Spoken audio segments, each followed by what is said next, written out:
My name is Ken Balbuena, and I'm running for Braddock District Supervisor in a special election on December 9th. Mr. Balbuena. All right, thank you, Dr. Anderson, and thank you, members of the school board. What makes my leadership a little bit different than the previous Braddock District Supervisor is that I have been in touch with the community for many, many years. I was Civic Association President, PTA President. I've been on the pool board. I've been appointed by both Republicans and Democrats. My predecessor has been really more into politics kind of his whole career. And so I think my opponent as well has been in politics quite a bit.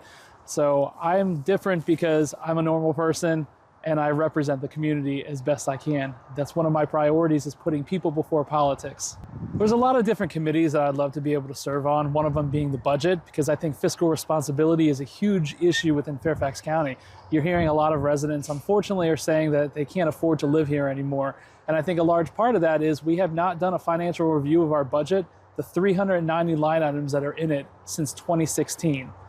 In addition, the school board, they just, for one reason or another, don't want to hire an independent auditor. And so I think a lot of times we are doing some frivolous spending, and there are probably ways that we can make it a little bit more efficient, but we aren't taking that internal look. So budget committee is a huge one that I would want to serve on.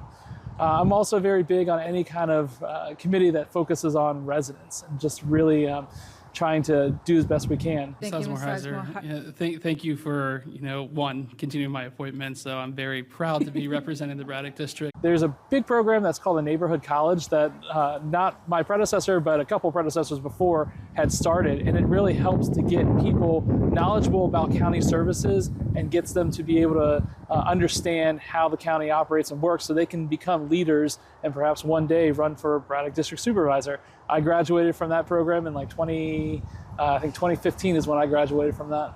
Well, gaming commission would be a great idea to be able to regulate a lot of gaming. There's a lot of talk about perhaps a casino that's going to be in the Tyson's Corner area. And I think that a casino could potentially have some benefits. It could bring, travel and tourism over here, particularly with sports. However, Tyson's Corner is not the best place for it. I think that there's a lot of traffic there, and so if you were to bring in a casino into the Tyson's area, you would see a lot more of increased traffic. But nonetheless, it's still, I think, an issue that should be left up to the voters, and so I'd support putting it to a referendum. Don't particularly have a position on iGaming. I know that it's something that is it's kind of taking off now, particularly when you have a lot of sports, commissions. And so I think having a gaming committee or a gaming commission would be able to regulate that. And so that's something that's definitely needed.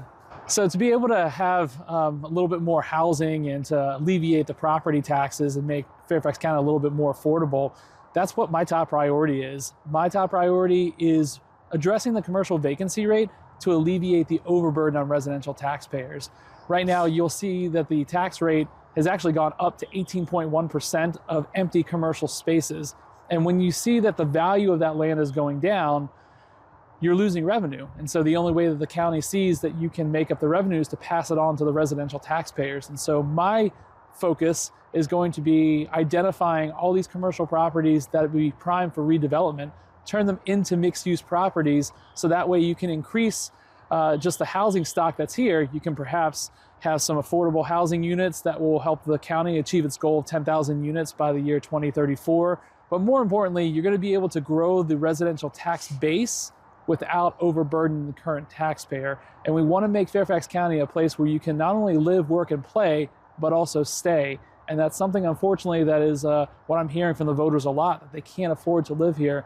And it's really sad, and we need to be able to stabilize property taxes to be able to make it a place where you can live, work, play, and stay. So how do I keep myself free from influencing, bodies perhaps outside, maybe lobbyists, for example?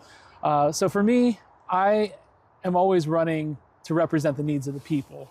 And so for me, my civic association background is what is, really just driving me. So my representation is of the people, not necessarily of the lobbyists and the special interest groups. And so, obviously the special interest groups will be, having some desirable things that they're going to try and throw at me. But ultimately, it's the people that are going to vote me into office, and it's the people that I want to represent. Well, data centers are very popular over in Loudoun County. You'll see that it's funding a lot of their core government services. And I think that there may be a place for data centers in Virginia and Fairfax County specifically. However, community engagement is hugely important. Again, my background as Civic Association president means that we need to be engaging the voters, and we need to be engaging the residents at all times. And we need to be listening to them. One of my campaign priorities is to restore confidence and trust in the Board of Supervisors, to reassure those that we represent that their voices are heard and listened to.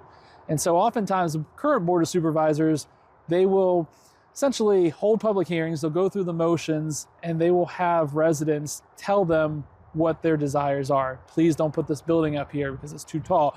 We can't have the influx of students when our school's at capacity right now if you were to make this change. And unfortunately, the current Board of Supervisors often listens to them, or they hear them, but they don't listen to them. And so my goal is to always have constituent engagement, even when it comes to data centers, to be able to listen to their voices. And if it doesn't seem like that it's the right place to put it, I will vote against that measure. And we will find an alternate place where perhaps a data center could bring some of the economic benefits that we're seeing in places like Loudoun County. I'm super thrilled to be having this interview right here on this track. We are at North Springfield Elementary School. It's where my daughters grew up essentially, and where they went here for many years. And during the pandemic, obviously schools shut down completely. And we took that opportunity to work with the principal, and we built this track that's over here. I should say we raised funds for the track. The track itself cost about $5,000. We had 81 donors from throughout the community. So they weren't just parents of the school, but it was the entire community, because this benefited all of North Springfield. And so you can actually see, perhaps in the video, depending on how long it runs, that there are actually people using the track right now. And I don't think that they are elementary school age. There's also a coach that's kind of over here with them too. So it's just evident that this track belongs to all of Fairfax County, all of the people. And it was important for me when I was PTA president to really just work with our principal, bring this track over here.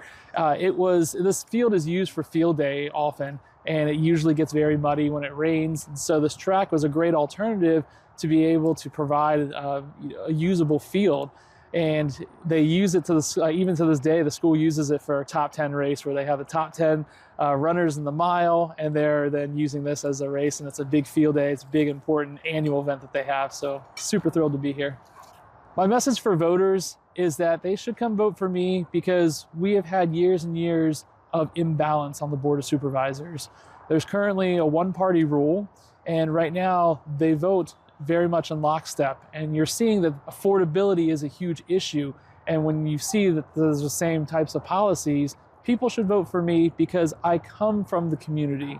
I understand the community's needs, and I can bring a voice of the community back to the people. I can bring common sense solutions to be able to find different ways of approaching a particular problem, such as, instead of raising taxes, you increase your tax base.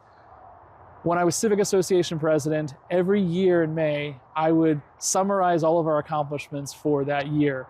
And my final year as Civic Association president, I summarized my entire presidency. And what I was saying on that last newsletter article was that we were able to raise our membership without raising our dues for the Civic Association. I'm doing and saying the exact same things on a scaled up version, where we are growing our residential tax base without overburdening our current taxpayers.